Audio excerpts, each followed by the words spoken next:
gonna be doing my hair in this, and I would super appreciate and love if you guys could comment what I'm doing wrong or what you would add, because you've never seen frizz like mine, and you've never actually seen less definition. Okay, so my hair is soaking wet. I'm gonna go in with this. It's by Curlsmith. It's the Weightless Air Dry Cream. Oh, no, it should be leave-in first. Okay. It's a 10. I'm grateful that the Bible lays out exactly the kind of life God wants you to be. So it's not like you're fully coming into a space that you don't recognize and you have no tools, but it's not necessarily super helpful in being my fiance's wife, if you know what I mean. Now this, the Bible gives the rules for a wife, you know, the general play-by-plays. But at the end of the day, every man is different. Like, every man needs respect. That's very true, especially with my fiance, it's very true. But I think it gets hard because when you are dealing with your specific person, the measures in which you have to give these biblical principles of how to treat your husband, that is where it gets complicated because everybody's different. I am gonna grab advice. I am gonna keep reading my Bible, of course, like non-negotiable here, but it's going to take some like trial and error, which is super scary. I just don't want to be bad at this.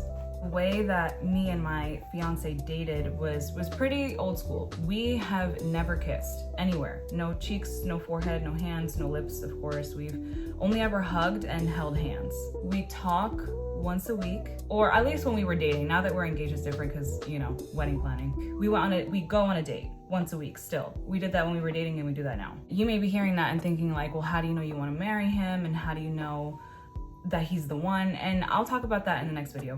But what I will say for now is that we're a part of a church community that we really trust. And these ways that people have dated to help prevent them from temptation and doing anything that they're not supposed to be doing before marriage has worked for a lot of people. And so who are we to be like, we're the odd ones out and it actually doesn't work for us? We don't even know that until we try it. We tried it, we loved it, we're getting married. I'm gonna go with the gel, and then I'm gonna go in with the mousse. Now this, I'm gonna brush with this. But yeah, because of the way that we have dated, I am learning all these things for the first time after we get married. Me and my fiance have had the incredible opportunity to form a really awesome friendship, genuine friendship, before we started dating. And so I do know how to be his friend, but I don't know how to be his wife. It's not scary in the sense that he makes me afraid to make mistakes. In fact, I mean, he makes me really comfortable to make mistakes. I think this is just something I've wanted since I was a little girl, and I want to make myself really proud. I'm going from my parents' house to being married and being in our own apartment.